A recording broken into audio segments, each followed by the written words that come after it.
Thom Hartmann here on the best of the rest of economic and labor news.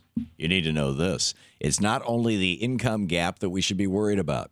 According to new research from economists at the Brookings Institute, the widening longevity gap between the rich and the poor is cause for serious concern. Despite major advances in medicine, education, and technology, the average low-income American will die more than a decade sooner than their high-income equivalent. And that gap has grown substantially in recent years. As the New York Times explained, the average 60-year-old man in the top half of the income spectrum could expect to live just 1.2 years longer than his low-income counterpart in 1960. But by 2001, that gap had grown to 5.8 years longer, and today that difference in life expectancy has jumped to an astonishing 14 years. For women, that gap went from 4.7 years in 2001 to 13 years today. While the exact causes of this discrepancy are still being investigated, researchers believe that higher rates of smoking among low-income Americans accounts for at least a third of that longevity gap. Other factors like stress levels, food quality, and access to high-quality health care certainly contribute to longer lifespans among our nation's top earners. And the shorter life expectancy of lower-income Americans has left our nation struggling to keep up with other wealthy developed countries when it comes to average lifespans. The wealthiest Americans can expect to live as long as people in Iceland and Japan, where average lifespans are the longest. But Americans in the bottom quarter of the wealth scale will, on average, live about as long as someone in Poland or the Czech Republic. In yet another way, the increasing divide between the rich and the poor in our country should be cause for national outrage. Our paycheck shouldn't determine our lifespan.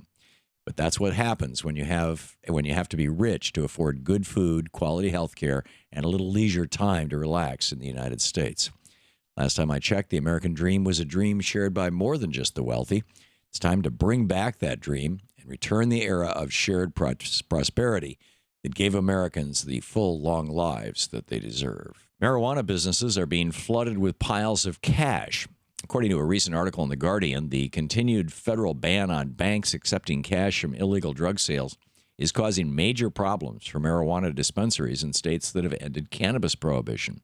That means that these businesses can't write checks, can't make deposits, can't even pay their taxes without carrying around huge sums of cash.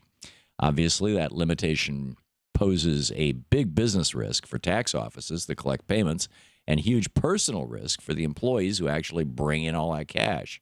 For example, one of those local tax offices in San Francisco, California, routinely takes cash payments of more than $100,000.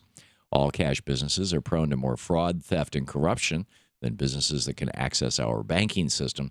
So it's time to end the banking prohibition for the pot business.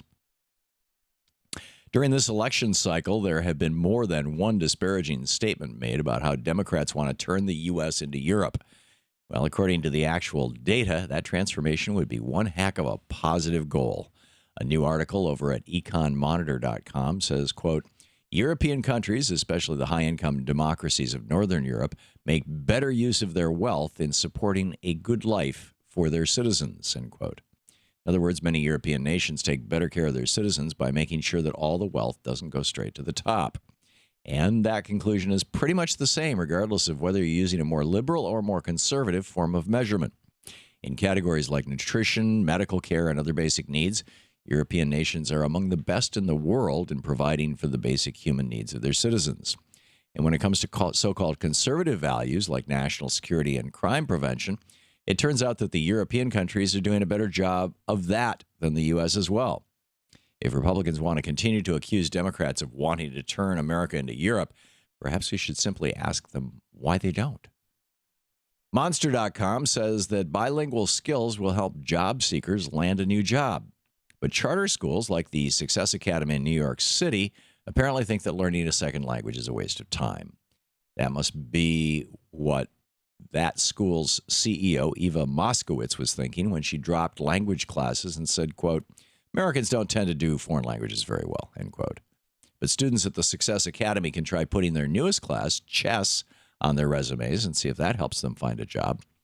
In most developed nations around the world, students learn 2 or 3 languages in addition to their native tongue, and Americans will have to compete with those workers in the global business environment.